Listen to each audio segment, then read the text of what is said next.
Welcome back to Rides and Drives Team Radio. I'm Kaz. I am here with my father, Harvey, and we have so much to talk about out of the Sonsio Grand Prix at Indianapolis. Harvey, you were there at the race. I want to talk about what it felt like. Well, we talked about this a little bit on the pre-race podcast, that this is a great race to go to if you want to explore Indianapolis and the speedway itself. Because, the race itself, we'll talk about the race, but I want to talk about being there. And first of all, it's a breeze to get around because there are only 60,000 people there in a venue that's built to hold 400,000 or more. So plenty of parking. Easy, a lot of available places to sit in general admission tickets, which are only $25 for that race. And parking was $10.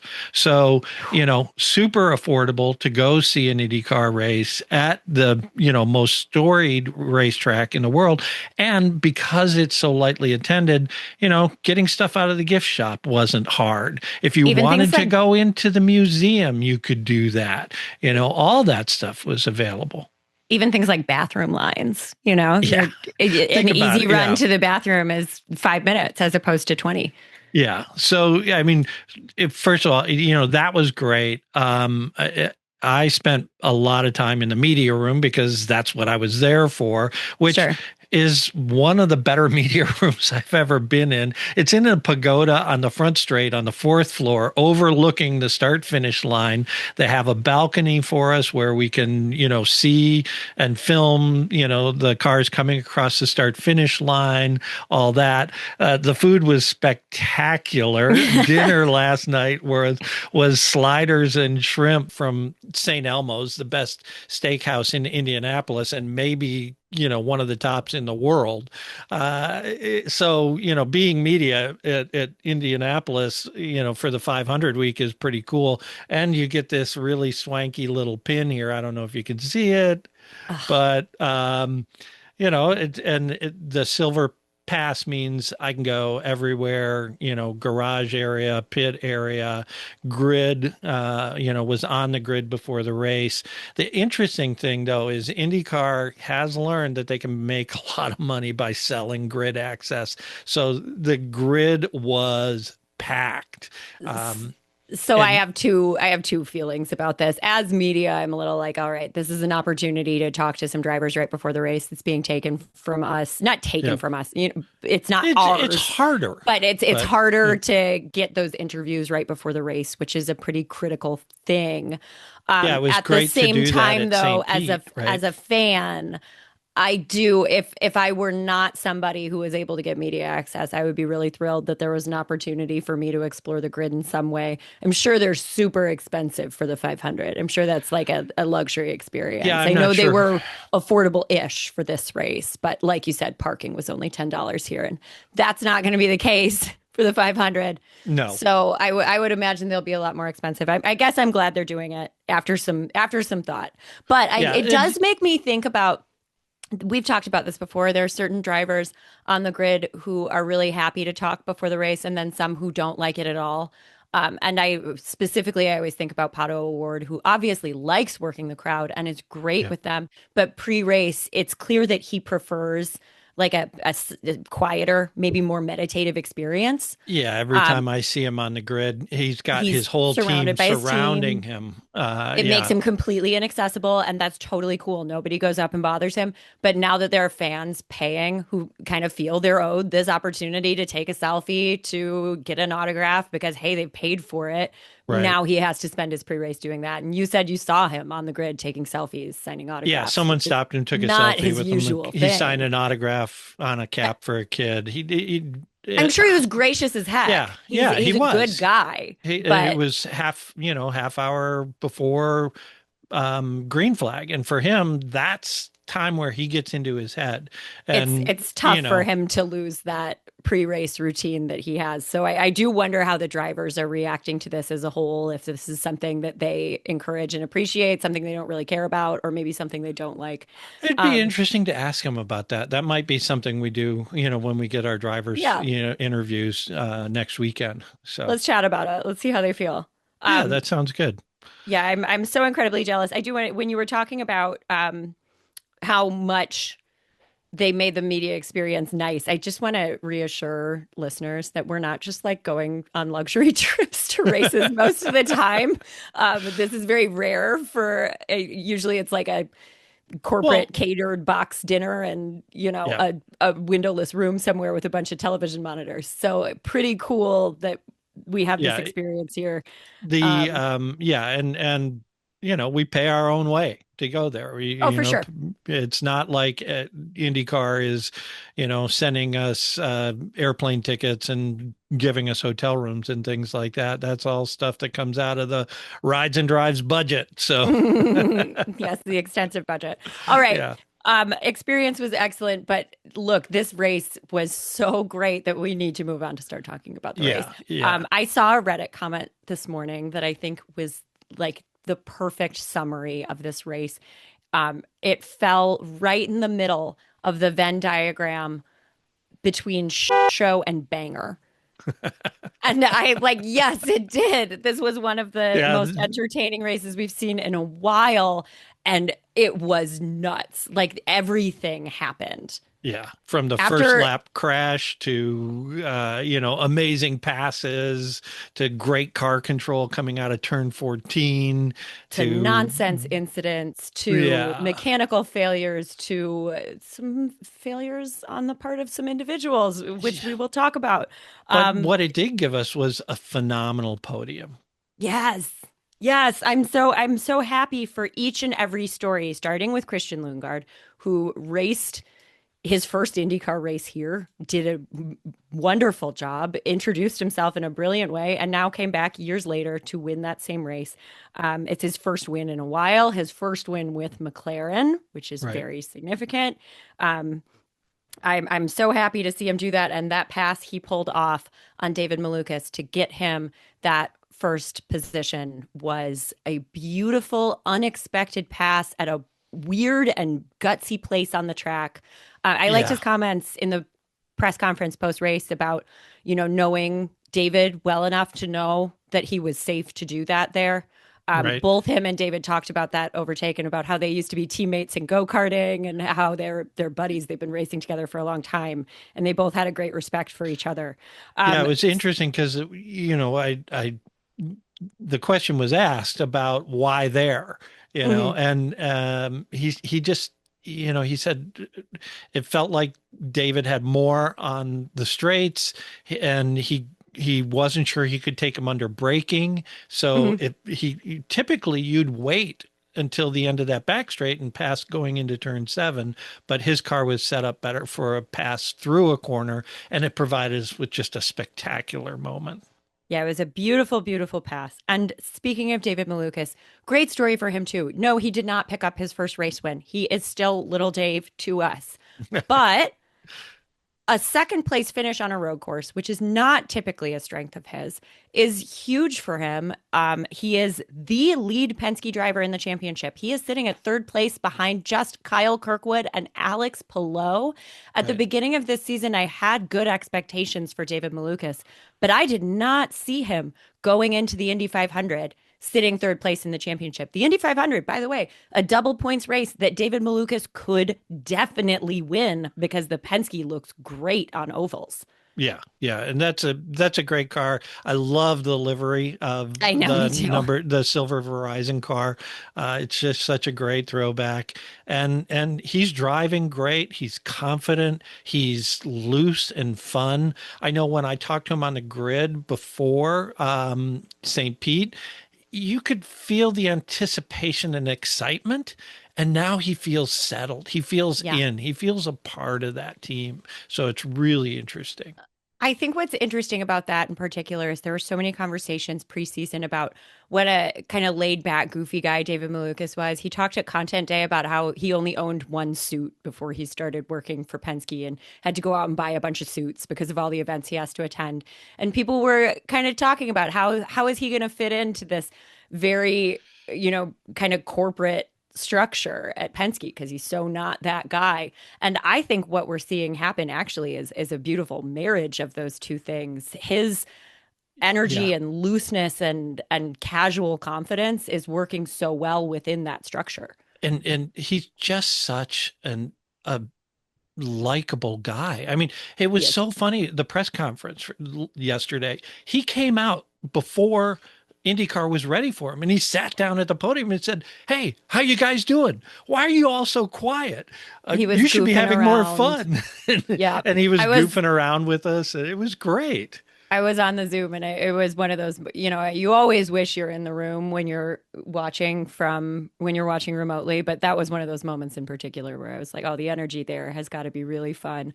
He said he was really happy with the second place finish. He said clearly Lundgaard had a little bit more than he did speed wise. And what he said was there is a skill and a talent in knowing when you've lost the position and not fighting for something that you don't need to fight for and exposing yourself to the person behind you. And he's right. If he had Yeah. fought Christian harder, there is every chance Graham might have been able to catch up and he would have finished third or Or worse, they could have fight taken Christian each too other hard. out. And yeah, exactly. Mick. So we'll get to that. So excellent and smart decision making and a great result for David Malukas. And then finally at the last rounding out our podium, rounding out our like great positive happy feels is Graham Rahal continuing Yeah. to build momentum. Rahal Letterman Lanigan had a pretty dismal start to the season after some expectations that they built up in the off season. Right. And they just kept telling us like we're putting some pieces together. It's going to be there and clearly I don't think it's a fluke anymore. This is Graham Yeah. Rahal's second podium of this season. Right. And Louis Foster showed really well in this race. And Mick Schumacher was having a good day until he wasn't. Hmm. So, the RL, it feels like RLL has put the pieces in place and they're ready to, you know, for lack of a better term, challenge for the lead of the mid pack. Right. And to narrow the focus a little bit back to Graham, he's such a good guy. He's such a Mhm. professional. He has always been vocal about supporting the drivers, about, making sure that things were being done the right way, the safe way. He's such a good guy. And he is now sitting at ninth in the championship, which I don't think is something that any of us would have predicted preseason. Going into the 500, Graham Rahal's in the top 10. Yeah. That is a big surprise. And it couldn't be happening to a nicer, more professional guy. Uh, what a I want this to be a career year for him so Well, very badly. it was interesting too in talking to him about, Christian, right? Yeah. Christian, they identified him, brought him over. He drove for them. He was part of that team. Now He he's got at his first win at McLaren. RLL. Yeah, Yeah. and now he's at McLaren and they're still friends. And Christian talked about how Graham was such a great mentor to him and Hmm. really helped him with racecraft, with attitude, and just understanding the sport. And they're And still friends. you can see Graham taking that role again. Both Louis Foster and Mick Schumacher talk about the mentorship that they get from Graham. And Yeah, it just what a that just is an indicator to me of a great guy. He's not just trying to do his best. He's trying to make sure that his team, that the young people coming into the sport have the best support they can possibly have. And then, yeah, oh, by the way, he's still racking up podiums. I just love it. yeah. And again, it's not out of the realm of possibility that he could win a race this year. No, I don't think it is at all. I there's a chance when we were closing in on the end of the race and he had that slight push to pass advantage. Yeah, I was wondering if he was going to come second. I didn't think he could catch Christian. I don't think no, anybody could have. McLaren would have needed a bad pit stop for him to not be able to catch Malukas and run away. But I was wondering if he was within 2 seconds of David Malukas. He had pretty significant push to pass advantage. I know you asked him about it at the press conference. Thank right. you. I really wanted to know. And what he said was essentially he was losing his rears. And Yep. at that point, maybe he could have gotten a little more speed, but he would have lost some grip and it's just not worth it to try. You don't want to risk the third place. Right. So a smart move. Obviously, Graham always makes smart moves. Yeah. So great podium. a race that, as you said, had that perfect intersection of banger and show. Hmm. And so let's talk about what made it both of those things. And I guess let's start right from the first lap, from the first corner of the Yeah. first lap.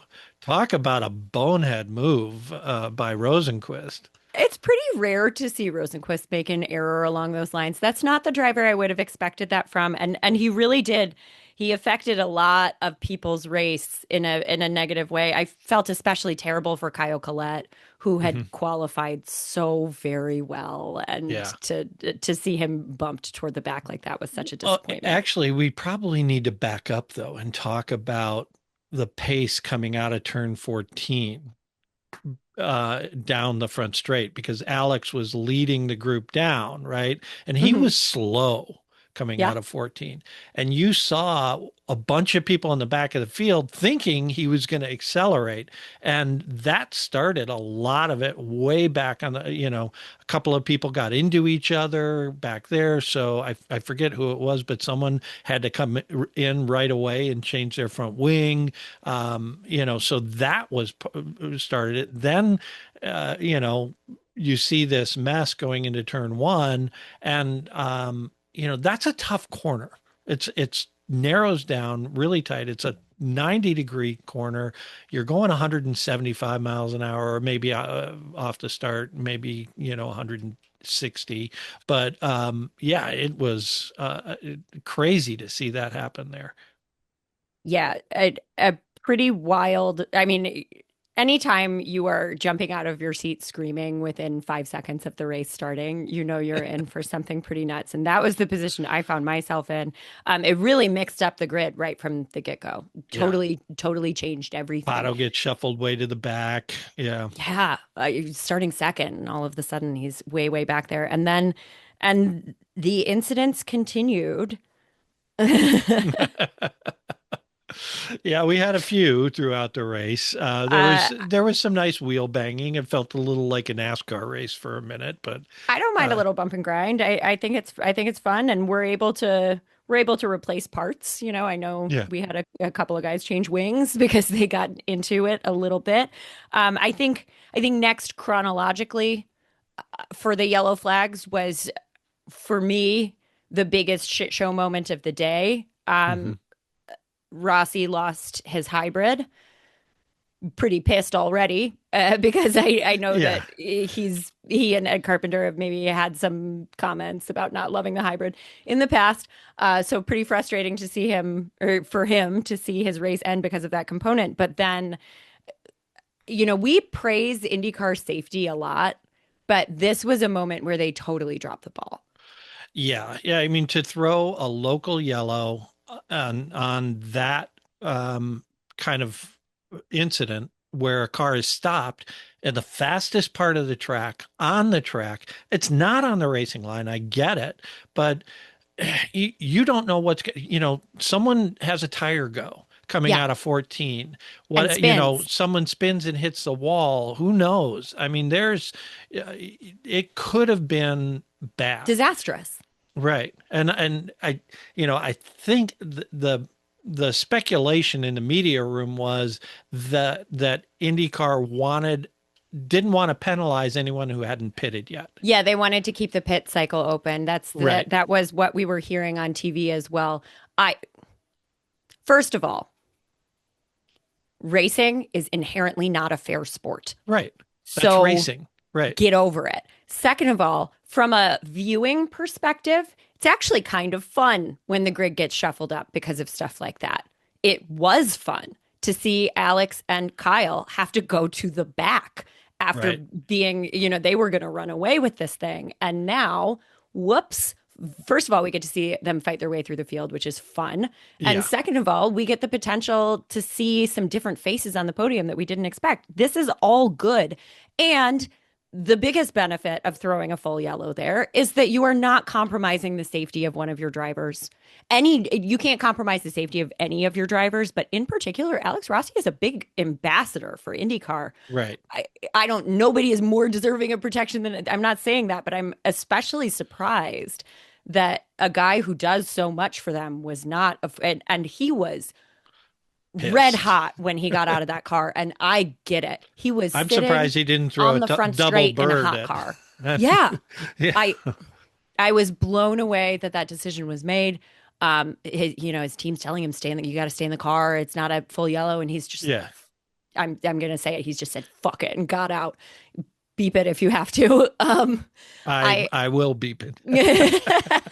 I totally get it.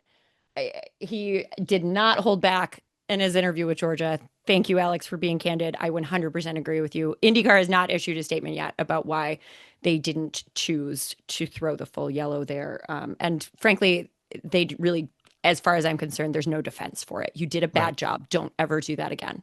Yeah, I agree. I would think the drivers, as a whole, organization will have a conversation with IndyCar about that. The drivers and teams need to. But what that did lead to was the opportunity to see one of the rarest things in this sport, which is an error from the 10 car. Right. We had the local yellow. Everybody else ducked into the pits. I don't know why Alex and Kyle chose to stay out. Right. You know it's going to go full yellow.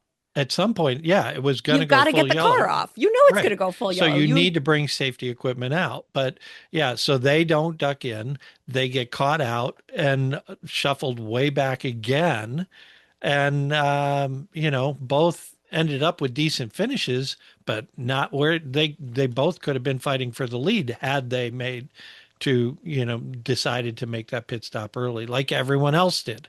And initially, I'm like, oh, Alex hit some bad luck finally. But honestly, it's a strange decision to not come in at all. I know that they were leading the race, so they couldn't react to others coming in. But you have to expect that you've got a local yellow that will turn into a full yellow during the pit window. Right. Why wouldn't you come in on the local yellow? Yep. So it's really interesting to see them make a decision like that. It's not like them. And a lot of other drivers today were able to capitalize on it. Kyle Kirkwood was not one of them. He really could have used it because Alex wound up extending his championship lead, both because of the way they raced after, but also because Andretti had another pit error that stopped Kyle from being able to actually fight his way back up the way Alex was. And it's interesting. You talk about the pit error. McLaren fixed their pit error, right? They had that error in Barber that cost him a chance at winning the race. Yes. And Tony Kanaan spoke about this specifically. He said, look, we didn't fire anybody, but we put people in the right place. And we had the wrong guy, on the left tire change. So we've got a new tire changer there. And guess what happened? You hold your team accountable and boom, when they came in, same situation in this race. He needed a great pit stop to stay, to challenge for the lead. And they get a clean pit stop. He comes out just behind David and is able to fight his way through. So good for them. Obviously, Andretti has some soul searching to do about how they're handling their pit stops because this is way too common for them. I mean, it happened several times at Arlington. That's what I was going to say. The difference is McLaren made that mistake at Barber that 100% cost them a race win and made changes and improvements. And let's see if they can keep that up because they haven't, one great pit stop at the right time isn't consistency, right? But they have made positive improvements here. Andretti had so many mistakes at Barber. I think because they were still able to win the race. At Arlington. Apologies. Thank you. Right. They had so many mistakes at Arlington. I think because they were still able to win the race, maybe that's why they didn't. But, you hear Will Power talk about the full post-race debrief that he's doing now that he wasn't doing at Penske that feels so much more extensive there. Where are the results of that, though? Because it happened again and cost Kyle some real points in the championship. He and Alex were neck and neck. Even if Alex had finished ahead of him, they would have been right next to each other. Right. And he wouldn't have picked up a significant amount of points. But he was able to, what's the exact number? He was able to extend his lead by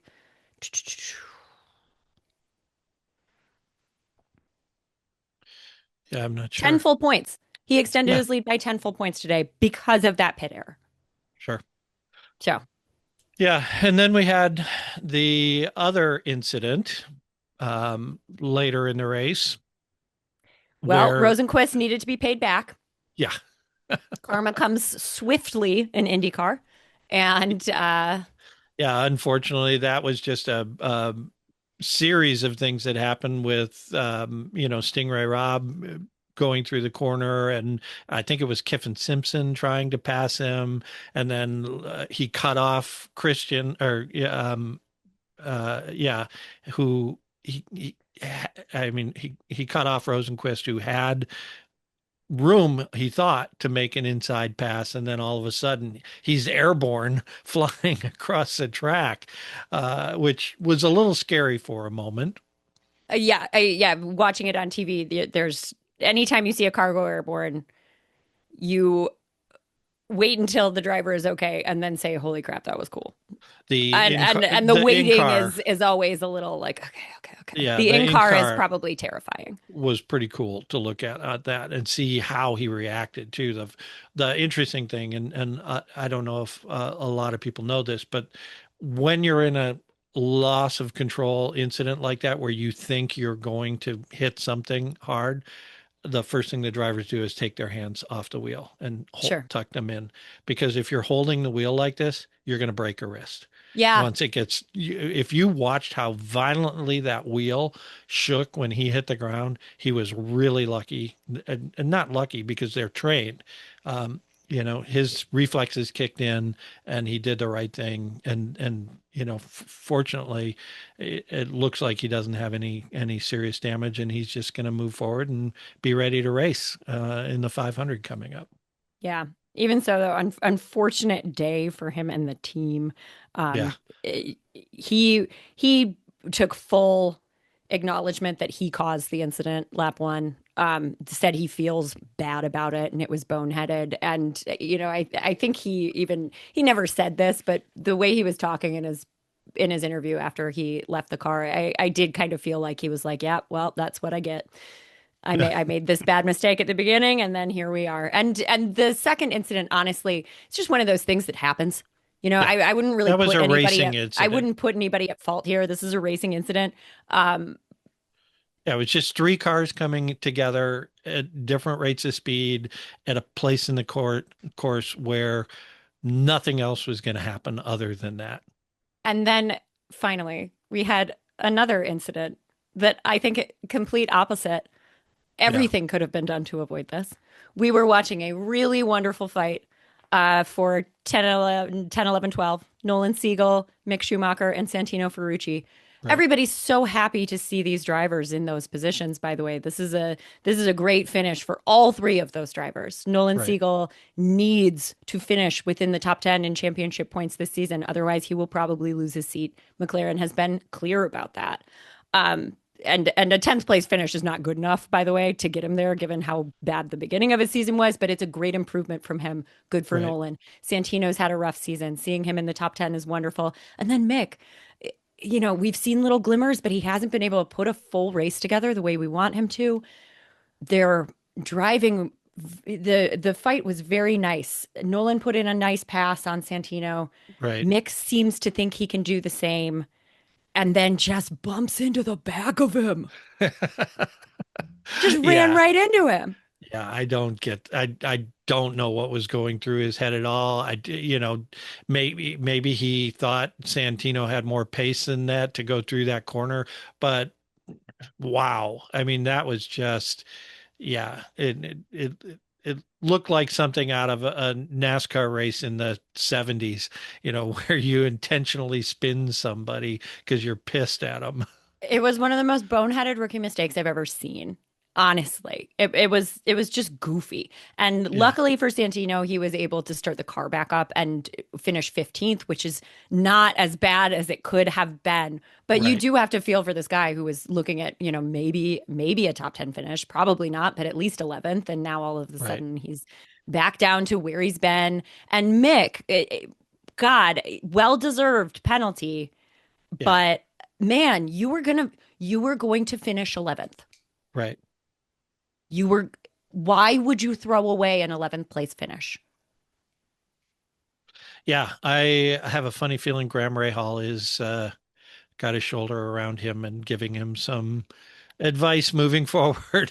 Graham spoke about that at the Prix. We talked about this. He said he didn't want to fight for second when he didn't think when he thought that the risk of Right. losing third was higher than the chance of him getting second. Well, And that is the exact position Mick found himself in. You were in 11th, you were fighting for 10th. You might not be able to get by Santino. It's the end of the race. you Just take the position, you man. certainly couldn't get by him there. And he had more laps. You had, turn one again, you had turn seven again. Even the complex at 4-5, that Lundgaard used to make that pass is a better passing opportunity than where he tried, to go by him there or go It, through it him. was it was a disappointing thing too. Was watching the race and I said to my husband, I remembered I talked to Mick at Content Day and I asked him if there were any races on the calendar that he was particularly looking forward to, given, he's raced some really iconic tracks throughout the world, but not done much in the US. What tracks here speak to you? And he singled out the Indy Road Course, which I thought Right. was an interesting choice. But Well, I mean, clearly he likes driving there. And I was thinking like, wow, how great for him to get a positive finish on this course that he was looking forward to, that he thought he could do well on. it's, his family has great history on this course. So, Yes, they it would do. have been great for him to add his name in a positive way. And, okay, learning experience, Yeah, you but are a rookie. he's an We call IndyCar it rookie rookie though. mistake for, yeah, that's true. He's an IndyCar rookie, but this guy's raced, F3, F2, F1, World Endurance Championship cars.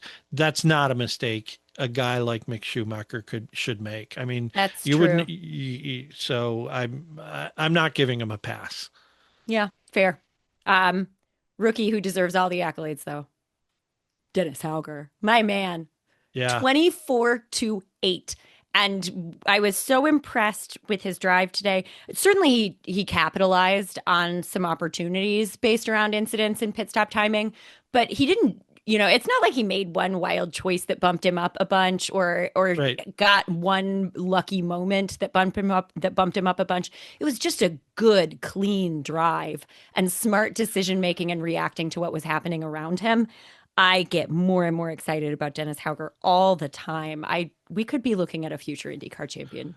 Yeah, I would definitely keep my eye on him. I mean, the way, they have come out of the box with him, and knowing what he did last year to get here, Hmm. he's just proving why he deserved this seat week after week, it feels like. So Yeah. that'll be really interesting to see how he does in the 500, just Yeah. because it's such a different format. And in Indy Next, you don't drive on that track. So he is a true rookie when it comes Fantastic. to that. In the same position as the other two rookies. Yeah. So that was a great race, and I'm glad we got to see it. Hmm. Um, and there Yeah. there were After Long Beach, which was a little bit of a snooze, right. something like this, where every moment there was something to note, something to scream about. It was just great. And something that we didn't talk about also is the fact that we had so many different strategies, I think largely caused by the incidents. But, we Well, see Will on a yeah. big fuel save, and unfortunately, he had a pit error that okay, well, Yeah. not going to happen. But there was a moment when you're thinking, okay, I don't think that Will be challenging for the win, but he could be challenging for a podium with this completely different strategy than everybody Right. else. It was really exciting to watch that play in. Yeah, We if he had had come out of that Alex. pit clean, he might have been competing for Yeah, certainly for a top five. yeah, You know. definitely. He would have had a very different day if he had come out of that pit clean. So really, this race had everything. This Yeah, race had everything. and I think that leads us to our game where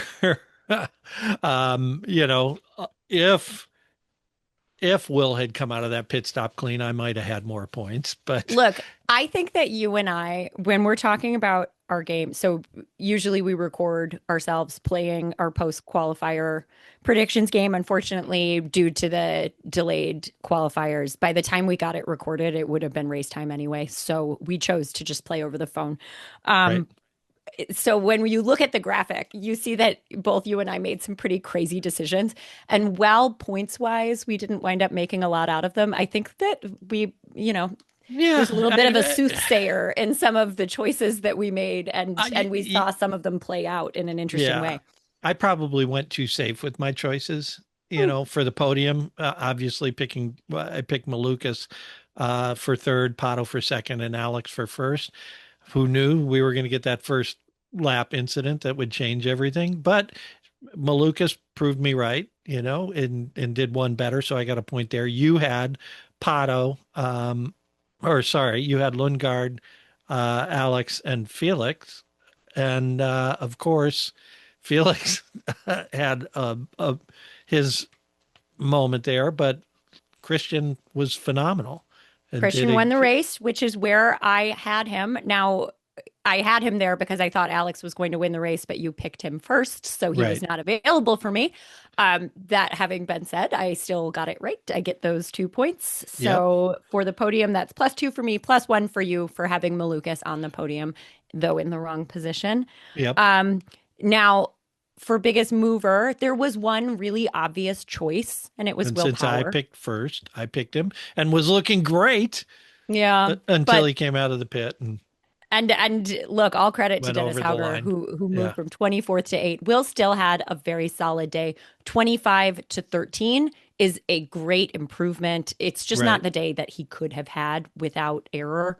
And Hauger didn't make mistakes today.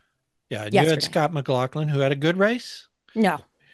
No? No. Oh, I'm sorry. I was thinking about the other Penske driver. My bad. No, yeah, Newgarden had a good race. Newgarden did just fine.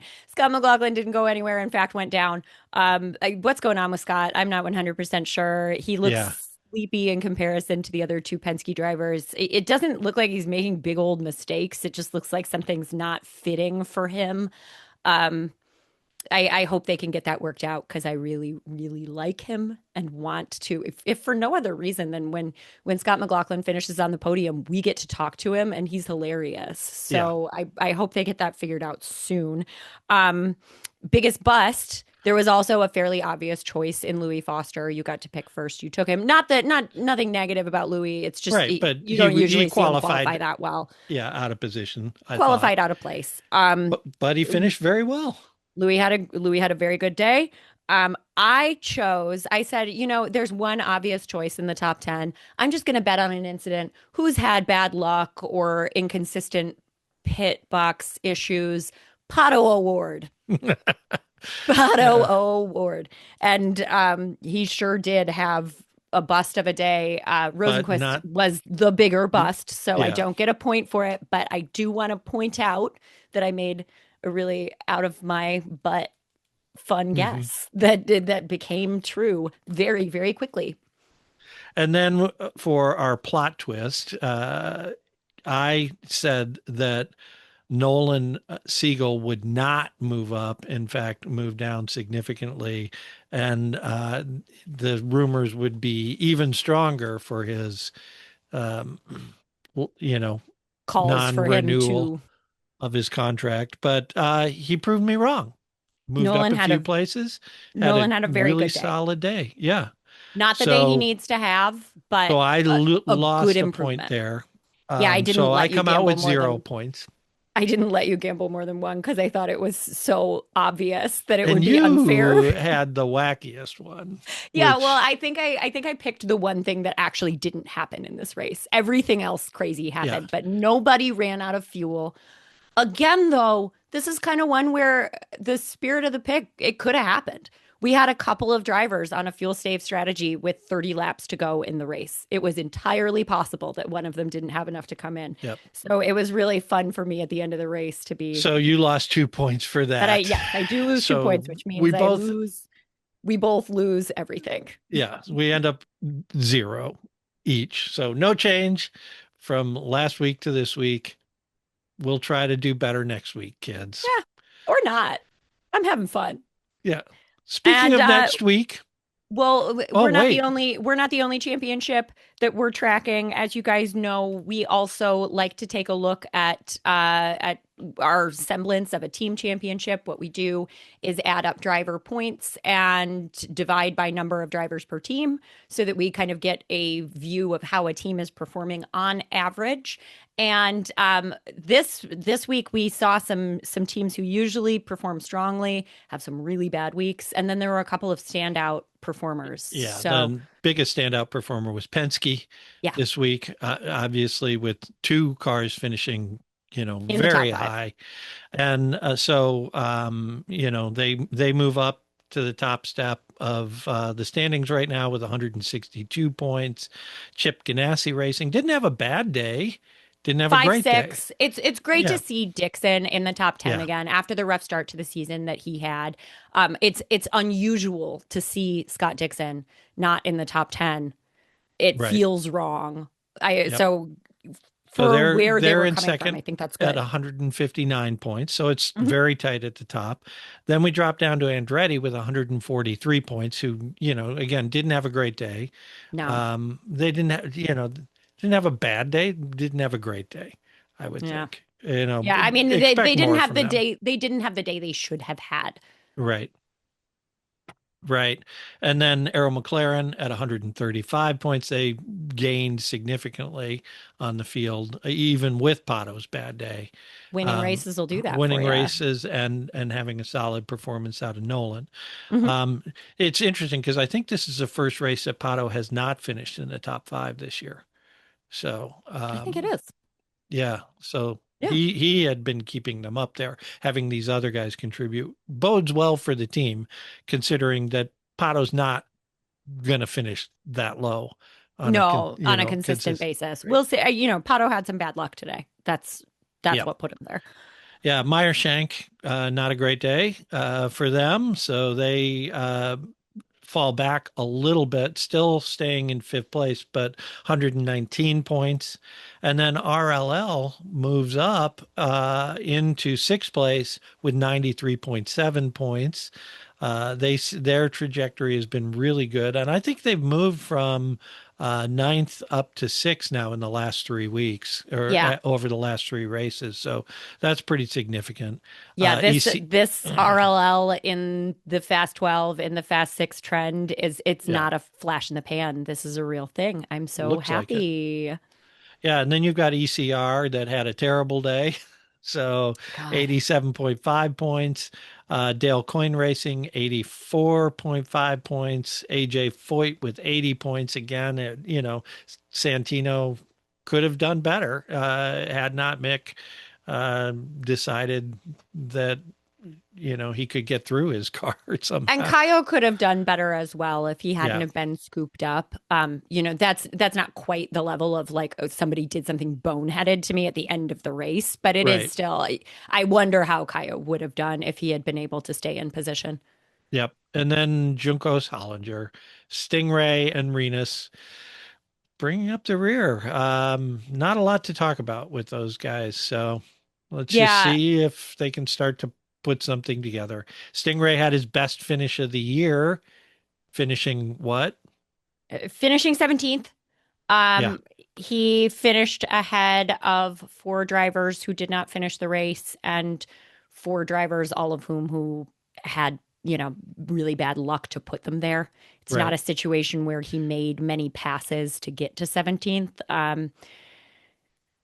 But still his best finish of the year. Best finish of the year. So, let's take the bright side. Yeah, good for Stingray. So that's the wrap up for the Sonsio Grand Prix. We are headed back to Indy next weekend for qualifying. We will be there Friday, Saturday, and Sunday. and we will be posting a lot of content. We're trying to set up interviews, do a lot of the other things that you like to do when we're at the track. So make sure you follow us. Carol, Kaz, you want to give everybody the handles? Yeah, please look for Rides and Drives Team Radio on Facebook, Instagram, and TikTok. You can find us individually on various platforms. Harvey is Harvey_drives, and I am Fast Car Kaz. We really look forward to bringing you guys content from the track itself. We're hoping we'll be able to show you a little bit of what the experience is like to be there, not as much straight news interviews and more fun interactions with your favorite people on the track. So I'm just over the moon to get there. Can't wait to get my silver pin. Be the best keepsake ever. That's right. So for Rides and Drives Team Radio, I'm Harvey. She's Kaz. We'll see you next week live from the Indianapolis Motor Speedway. Drive safe, everybody.